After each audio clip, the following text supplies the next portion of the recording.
We start off with a 21-year-old pregnant woman who was brutally beaten by her husband at Nairobi's Langata civil servant estate.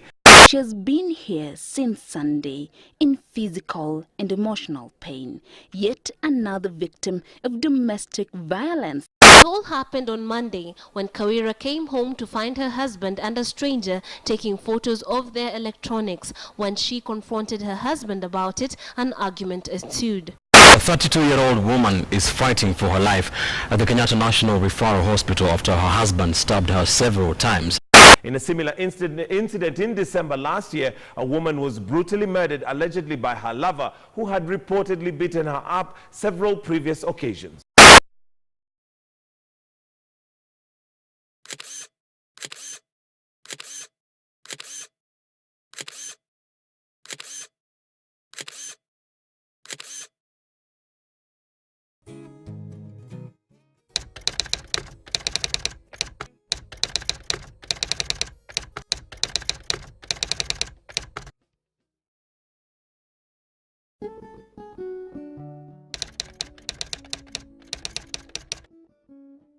A man who beats a woman is a weak man intellectually.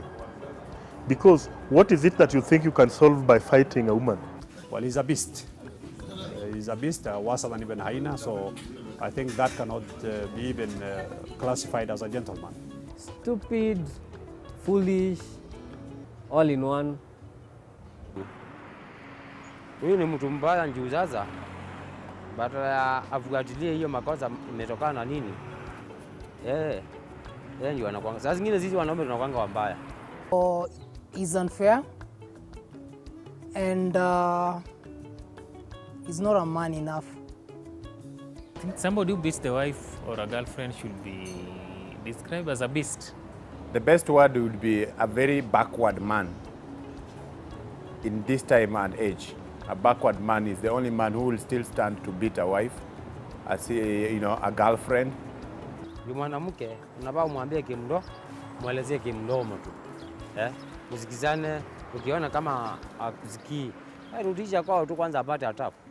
Ndio akipata atabu arudi.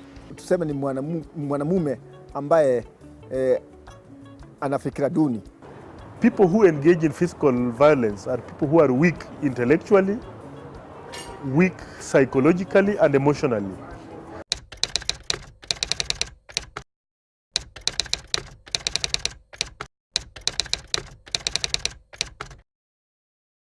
The myth that I know about women is that I heard it somebody saying if a woman is growing horns, you stretch your hand forth and slap her, she needs a slap.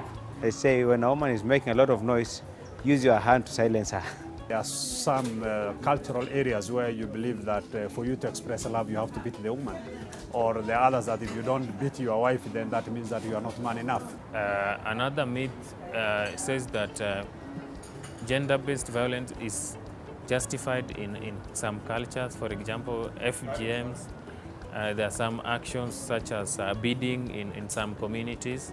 So all these are gender-based violence, and these myths should be demystified. Like if a wife is not physically abused by the husband, is not loved. There's a story of the Luya community that a woman should be slapped, but that's so weird. Pika mwanamke kumonyesha upendo hapo. Sasa sioni vile unaweza pika mwanamke na mpendane, mkozane na mtu na mpendane. Naona? Hiyo ni makosa kubwa.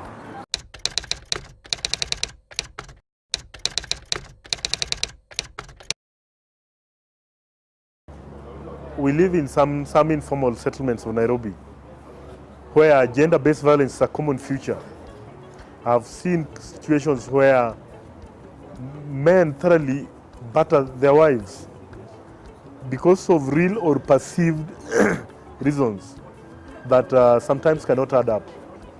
The immediate action I took was to literally move in and intervene, because there are certain circumstances where you can't go to seek consent of the authorities to come and intervene, because this is kind of an emergency. So the first thing I did was to mobilize my other neighbor The guy had locked the door inside. They were beating the wife inside the house. We literally broke the door and separated them. I have witnessed a scenario of gender-based violence against a woman. That is where a neighbor beating the wife, and these cases are common. I had to talk to the guy to stop this action, and after that I had to have them sit down and discuss the issue, and they managed to solve it. I think every man needs to come out strongly, talk to their friends, and if you see any action, you need to act immediately, and if it is worse, you need to report to the authority. Sio moja, sio mbili, ni nyingi nimezipitia ambazo zimeweza kunitamahusisha sana, kwa sababu waweza kuona mwanamume anaweza kuchukua ile advantage ya kwamba either mwanamke anaonekana ako na weakness zake, kwa sababu mwanaume ana mali ama mwanaume ana nguvu. Unaona ya kwamba anaweza kumdhulumu mwanamke ambaye either ni rafiki yake ama ni mkewe. Nimeweza kushuhudia hizo, na mwisho wa hizi violence nimeona hata zingine ambazo nimewahi shuhudia zimeishia katika mauti. Mwanaume akifika mbibi yake, nilihudhuria kijiji.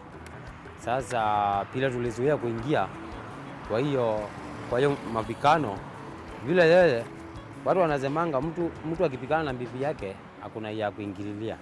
Kuna ya kuingililia. Kwa hivyo sisi tulizuia kuingia, tulikuwa kwa mbali. Tuko utayanisha.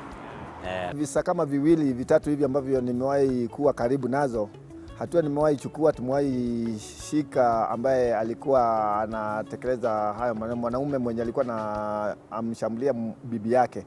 In fact ilikuwa ni bibi yake, na kwa vile alikuwa amemuumiza, tuliweza kuchukua hatua kama tukiwa watu kadhaa ambao walikuwa karibu, na tukaweza kupeleka yule mwanamume police station iliyokuwa karibu, ambapo alifunguliwa mashitaka.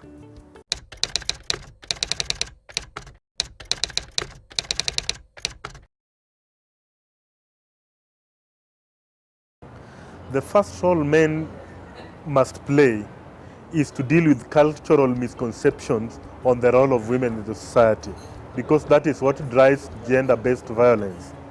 Number two, the man is the protector of the family. So it's the duty of the man to ensure that everybody feels safe around him all the time. So that is the primary duty of a man to control gender-based violence. Liloko ni kwamba role ya wanaume kuweza kumaliza hiyo ni kuweza kushirikiana katika kuweza kuona kwamba wanawake wameweza kukingwa dhidi ya mabaya yale ambayo kama ni vita za kinyumbani, hata kudhulumiwa kazini, mambo kama hayo, hata iwe ni kwa njia gani ile yote. Wanaume wanatakana kushirikiana kuweza kuona ya kwamba wanaume wale wenzao ambao wanafanya vitendo kama vile vya kuweza kuwadhulumu ama kuwapiga wanawake wao ama wafanyakazi wa kike, hiyo inatakana ilichukuliwa na wanaume ya kwamba hairuhusiwi kwa mtu yeyote yule. The men need to take the leading role, one, because they're the main culprits, they're the main perpetrators. If you look at the statistics, in as much as the media reports that men are nowadays being beaten, but the majority of the perpetrators are men, so they need to be involved. And another reason is that the society is still patriarchal in nature. It gives more prominence to the men. So it means they're on top of the game. They control so much resources. They control so much social and cultural activities and religious institutions. So they need to be the one on the leading role. The people who commit these acts against women are men. So if a man stands out against these vices, I think it's the best way to bring it to an end.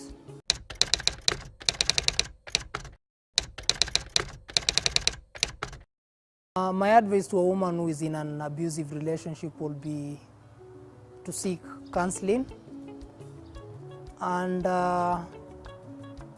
if it's on the extreme, I think she better walk out. Women should know what they want in relationships, and the moment there is gender-based violence or any kind of assault in a relationship you are in, it's high time you just go and you stop living in the illusion of love. don't stay in a an abusive relationship, because many a times these abusive relationships end up in deaths and even very bad injuries, where people even lose physical parts of their bodies. So we would really advise that you don't necessarily have to stick in an abusive relationship. You have got to seek a redress, or just make it up through dialogue means. Any woman who is in an abusive relationship, first and foremost, try to start with the dialogue. If the dialogue cannot help, there is always the next step, either going to close relatives to dialogue, or to bring reconciliation between the two, to clearly understand what are some of the causes. If that doesn't help still, then you have the option to walk out of an abusive relationship. You don't have to be in an abusive relationship just because you want to protect marriage. The man himself has a responsibility to protect the marriage. First, a woman must not keep quiet in an abusive relationship, because one, the psychological setup of a family is key. That separation or divorce sometimes end up affecting children. But the first step a woman needs to do is to seek assistance from the nearest point, be it a relative, be it a neighbor, be it authorities. That is the first step that a woman must do quickly, so that the man can be put to account for his actions.